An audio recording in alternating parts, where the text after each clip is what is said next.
Ciudadanos afganos se tomaron las calles para protestar en contra del dominio del grupo talibán, hoy cuando se conmemoran los 102 años de independencia del país del Imperio Británico.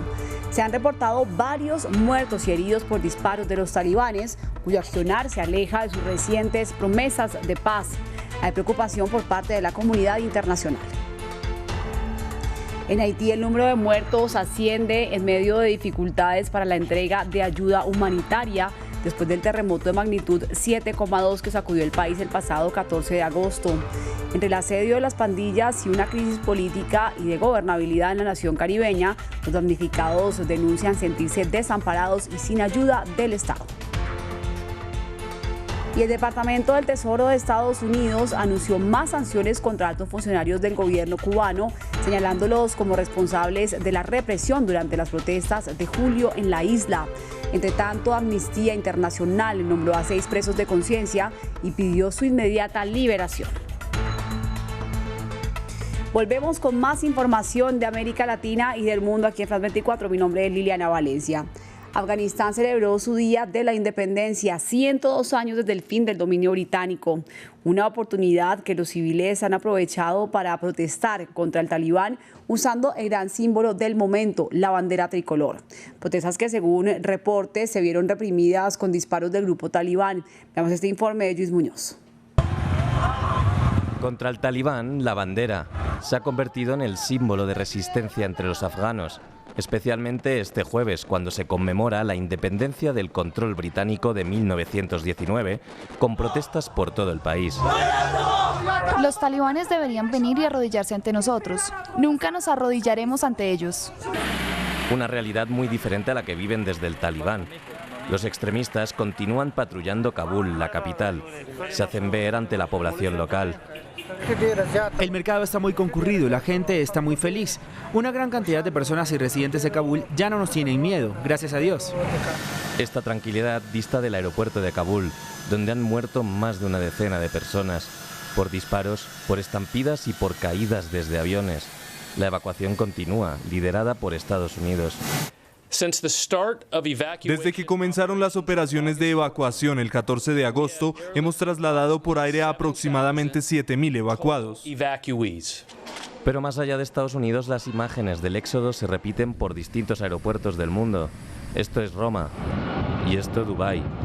Pero no es suficiente. Cientos de afganos continúan agolpados.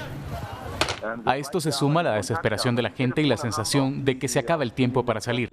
Según el ministro de Exteriores ruso, Sergei Lavrov, la resistencia al talibán controla el valle de Panjshir, encabezados por el vicepresidente de puesto, Amrullah Saleh, y Ahmad Massoud, hijo de un mítico comandante asesinado por Al-Qaeda en 2001. El talibán controla de facto el país desde el pasado domingo cuando entraron en Kabul. Hasta el momento la comunidad internacional no reconoce su gobierno y aspira a que el grupo insurgente cumpla sus promesas de respeto a los derechos humanos, principalmente los de las mujeres. El secretario general de la ONU dijo que dicha ambición de reconocimiento puede ser usada para presionar por otros objetivos en el país. Veamos este informe de Rosa Pérez Masdeu. Controlan gran parte de la población, del territorio y de las fronteras, pero de momento la autoridad talibán no tiene reconocimiento internacional, algo que el secretario general de Naciones Unidas pide aprovechar a cambio de garantías de respeto de los derechos humanos. Es muy importante que todos los miembros del Consejo de Seguridad, pero en general de la comunidad internacional, estén unidos para usar el único punto de presión que existe, el interés del talibán a alcanzar legitimidad y reconocimiento. El talibán es la única autoridad de facto en Afganistán y las grandes potencias de forma pragmática lo tratan como tal.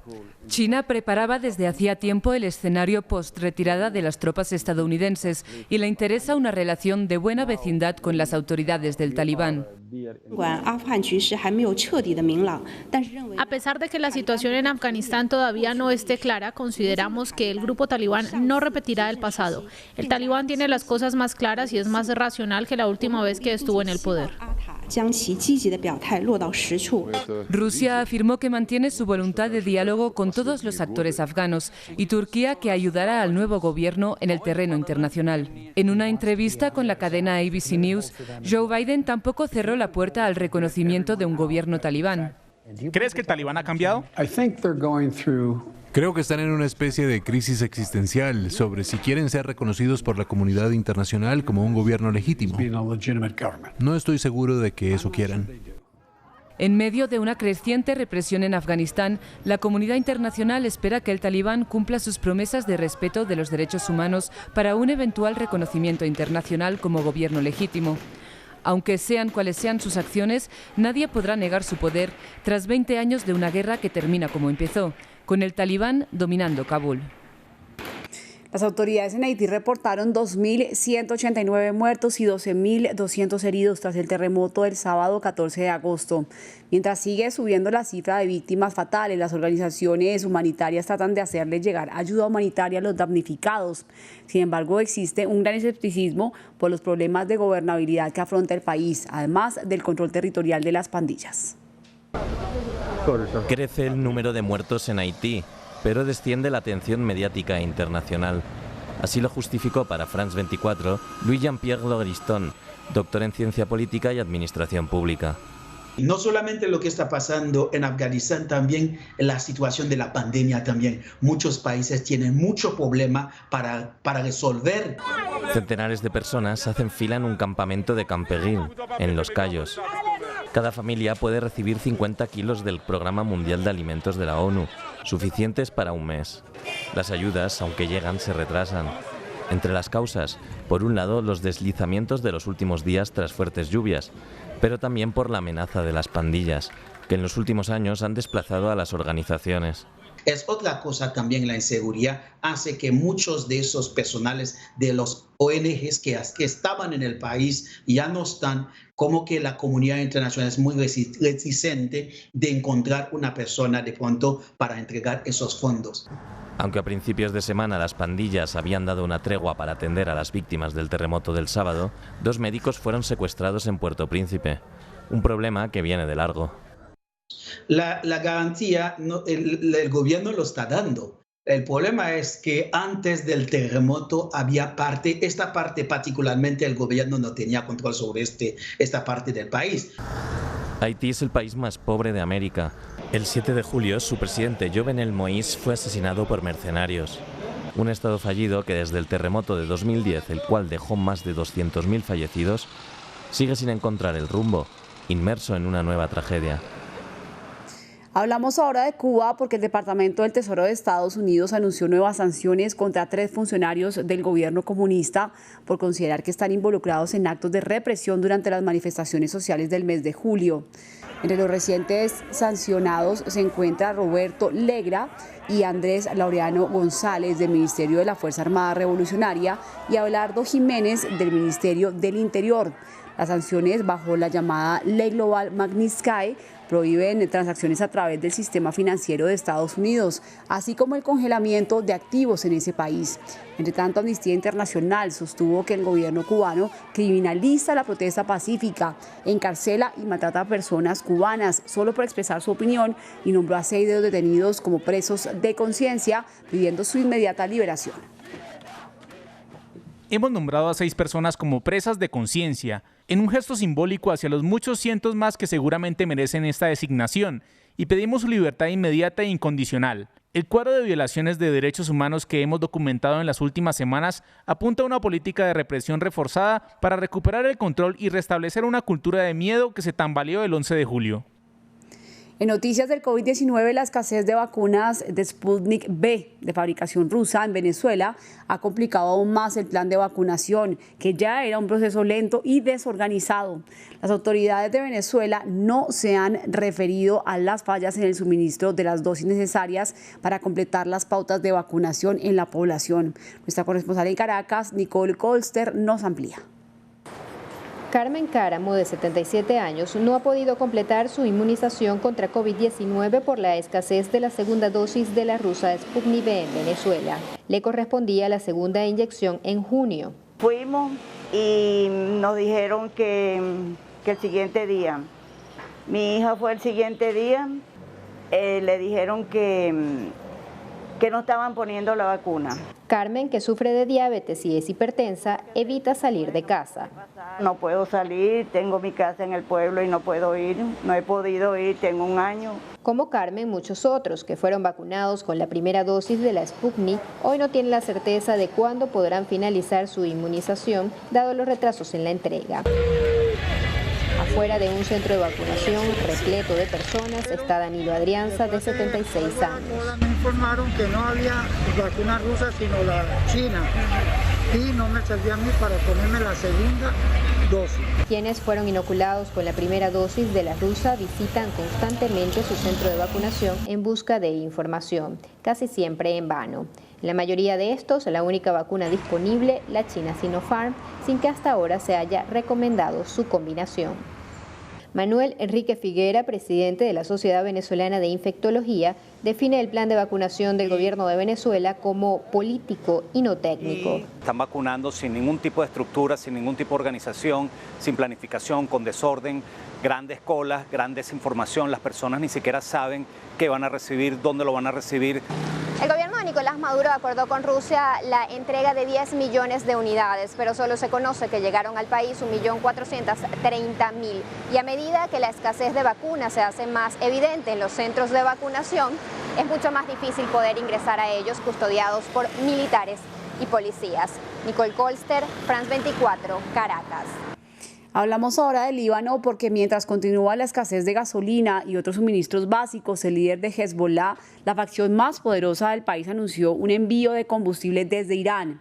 Sin embargo, acciones como esta van en contra de las sanciones impuestas por Estados Unidos a la nación islámica y pueden generar nuevas dificultades para el Líbano, que pasa por la peor de sus crisis a nivel económico y social.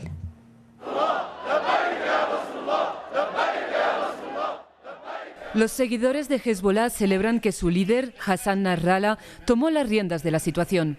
Anunció que un buque iraní con combustible zarpará hacia el Líbano y advirtió a sus enemigos que no intenten intervenir. La embarcación proveniente de Irán zarpará en las próximas horas. A los estadounidenses e israelíes les digo, es territorio libanés. Nasrallah aseguró que el cargamento será el primero de muchos. Sin embargo, la entrega viola las sanciones que Estados Unidos impone a Irán. Y los opositores a Hezbollah alertan que esto puede implicar sanciones para Líbano, un país en bancarrota. El Estado libanés no puede permitirse importaciones en sectores clave y después de que el Banco Central cortara los subsidios al combustible, la escasez de luz ha empeorado y ha desencadenado el cierre de oficinas, hospitales y negocios. No tengo gas para el horno, no tengo electricidad para hacer pan en la sartén. He tenido que tirar todas mis provisiones. ¿Qué debo hacer? Horas después del anuncio de Nasrallah, la presidencia libanesa aseguró que Estados Unidos suministrará electricidad desde Jordania y combustible desde Egipto. Organizaciones internacionales han prometido cientos de millones de euros en ayuda al Líbano si sus políticos logran formar un gabinete estable que reforme el país, algo que todavía tiene que suceder. Finalizamos con noticias del continente africano porque la cifra de muertos en Burkina Faso subió a 80 entre civiles y militares tras el ataque perpetrado el miércoles por milicias islamistas que allanaron un convoy civil escoltado por la policía militar cerca de la ciudad de Arbinda. Se trata del más reciente de una serie de ataques en la región del Sahel en África Occidental durante el último mes. 59 civiles, 6 milicianos gubernamentales o progubernamentales y 15 policías militares murieron y también así lo confirmaron el gobierno y el ejército. Altos mandos militares visitaron a los sobrevivientes en el hospital central de la región. Inicialmente la cifra de muertos se habría calculado en 47. Para finalizar también damos un repaso a nuestra página web france24.com donde usted podrá encontrar información en 4 idiomas. Tenemos en este momento la noticia principal: la crisis por los incendios forestales en California escala en medio de vientos extremos. Esta y además información acerca de la crisis en Haití provocada por el más reciente terremoto en la isla y también la entrega del hombre que causó pánico en las inmediaciones del Congreso en Washington al afirmar que tenía explosivos dentro de su vehículo. También, por supuesto, información en Venezuela, donde el presidente Nicolás Maduro cambió de manera sorpresiva al canciller del país, y esto y mucho más podrán encontrarlo en france24.com. Nos vemos más adelante con más información.